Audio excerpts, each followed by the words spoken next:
নামাজ পড়া দেখলে টিটকেরি দেয়, এরকম আছে না নাই? কয় তুমি বড় হাজির হয়ে গেছো, কয়দিনের মন এসে গেছো, মন ঠিক থাকলে কিছুই লাগে না, বলে কি বলে না? জোরে কর। এরা হলো শয়তানের টোকাই, এরা হলো শয়তানদের গ্যাদার ও শয়তানের খালাতো বোন। কয় মন ঠিক থাকলে কিছুই লাগে না। আরে নাফরমানের দলেরা, তোমরা মন কবে ঠিক করবা, কবে নামাজ পড়বা? এক ওয়াক্ত নামাজ যারা কাজা দেয়, মান তারাকাতিস সালাতি মুতাআম্মিদান ফাকাদ কাফার, ইচ্ছা করে যদি কেউ এক ওয়াক্ত নামাজ কাজা দেয়, তাহলে সে ব্যক্তি নাফরমান কাফের হয়ে যায়।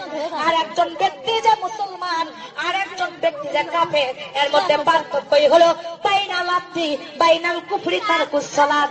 একজন ব্যক্তি মুসলমান, আর একজন ব্যক্তি নাফরমান, এর পার্থক্যই করে হলো 5 ওয়াক্ত নামাজ। আমার মা বোনেরা, কিন্তু কুরআনুল কারীমে এসেছে ইন্নাস সালাতা তানহা আনিল ফাহশাই ওয়াল মুনকার, নিশ্চয়ই 5 ওয়াক্ত নামাজ সঠিকভাবে তোমরা যদি আদায় করো, তাহলে তোমাদের মন কোন দিকে গেছে, তোমাদের মন কোন দিকে গেছে এটা দেখার বিষয় নাই। কিন্তু তোমরা 5 ওয়াক্ত নামাজ যদি পড়ো, অন্যায় কাজ থেকে, অশ্লীল কাজ থেকে, বেহায়া কাজ থেকে, এই নামাজ তোমাকে জান্নাতের রাস্তায় নিয়ে আসবে। নামাজ নামাজ নামাজ নামাজ পরকালের জন্য নাজাত। আমার মা বোনেরা, এই নামাজ আসসালাতুল মিফতাহুল জান্নাত, নামাজ হবে জান্নাতের চাবি। আসসালাতুল মেহরাজুল মুমিনিন, নামাজ হলো মা বোন আমার মুমিনদের জন্য একটা মিরাজ। এটাই হলো আল্লাহর সাথে দিদার হয়ে যায় নামাজের মধ্যে। জোরে কোন সুবহানাল্লাহ।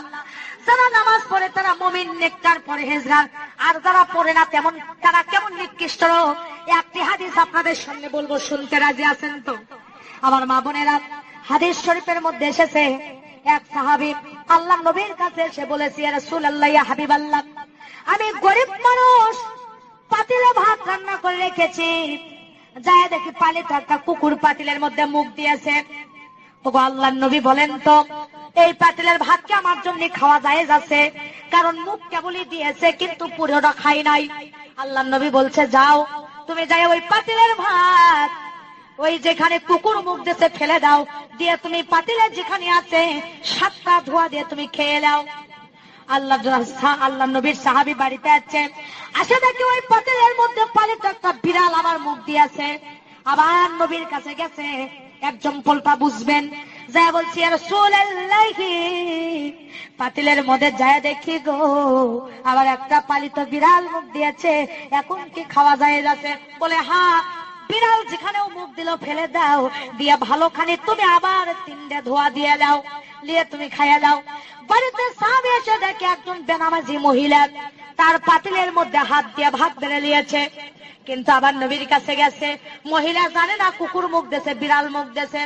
যা বলছে, নবী গো, বিরক্ত অনুভব করবেন না, বেয়াদবি মনে করবেন না, আবার আমি এসেছি, আপনি যে কুকুর মুখ দিছিল 7 ধোয়া দিয়ে খায়া জায়েজ করে দিছিলাম, বিড়াল মুখ দিছিল 3 ধোয়া দিয়ে দিছিলেন, কিন্তু একটা বেনামাজি মহিলা আমার পাতিলের মধ্যে হাত দিয়েছে, বাকি অবশিষ্ট ভাতকে আমার জন্য জায়েজ আছে, খাওয়া, ক্ষুধাকে নিবারণ করা জায়েজ আছে। আল্লাহর নবী বলতেছে, না না ও সাহাবী, কুকুর খেয়েছিল 7 ধোয়া দিয়ে জায়েজ করে দিছিলাম, বিড়াল মুখ দিয়েছিল 3 ধোয়া দিয়ে জায়েজ করে দিছিলাম, কিন্তু একটা বেনামাজি মহিলা ওই পাতিলের মধ্যে হাত রাখার কারণে 500 ধোয়া দিলেও তোমার জন্য জায়েজ নাই। কারণ একটা কুকুরের চাইতে, বিড়ালের চাইতে বেশি নিকৃষ্ট, বেশি নাপাক জাতি, ঘৃণিত জাতি একটা বেনামাজি মহিলা। নাউজুবিল্লাহ, জোরে কোন। আমার মা বোনেরা, আমার দরদিরা, এই জন্য আপনাদের কাছে বলতে চাই, সোনার চাঁদেরা, বেশিক্ষণ বিরক্ত করবো না। নামাজ যেমন ফরজ, পর্দা করা কি? নামাজ যেমন ফরজ, পর্দা করা। আর এখনকার মা বোনেরা পায়ে গায়ে হাই হিল করে, খালি কিলকিল, চোখে লাগাই মাস্কারা, ছেলেদের করে কামসারা, ঠোঁটে লাগাই লটকা ফিস, ছেলেরা দেয় শীষ, আর কপালে দেয় বড় বড় টিপ। ছেলেরা কয় এই মেয়েটাই আমার জন্য ঠিক। জোরে কর নাউজুবিল্লাহ।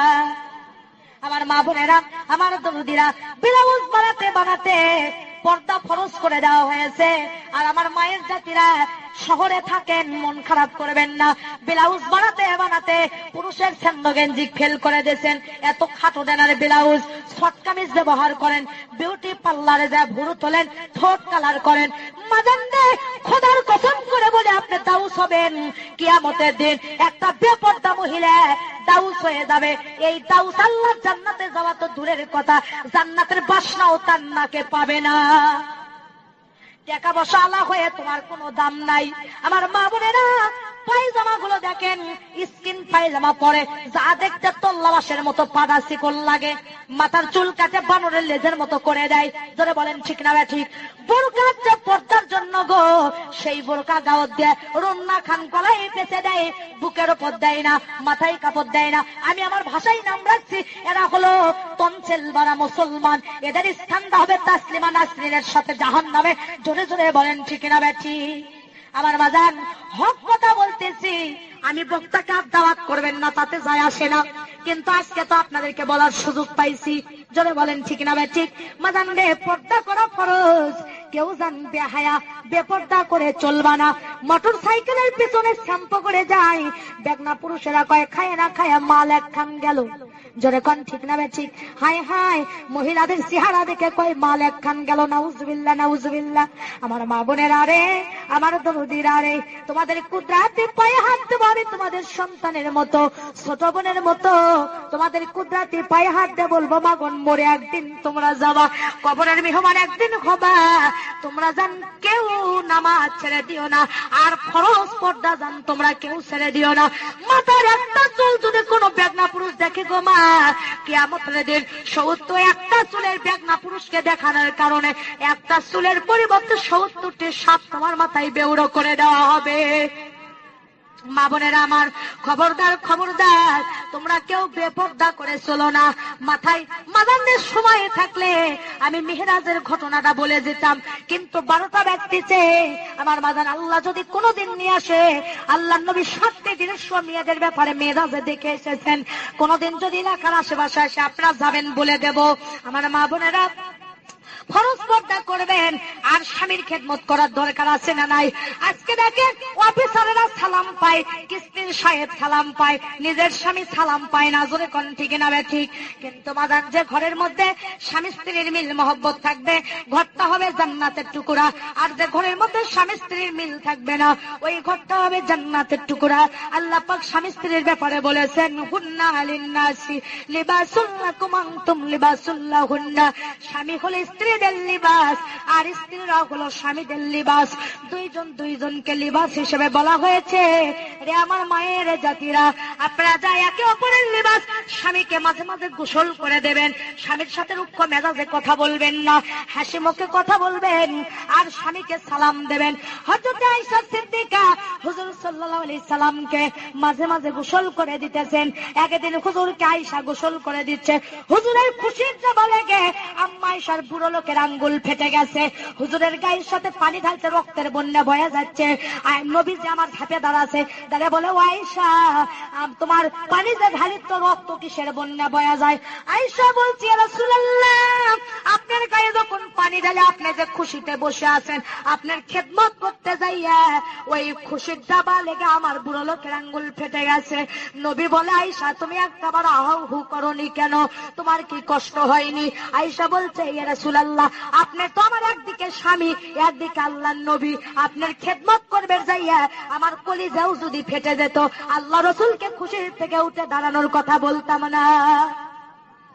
মা বোনেরা, আল্লাহর নবীর 11 জন স্ত্রী ছিল, এক এক স্ত্রীর এক একটা গুণ।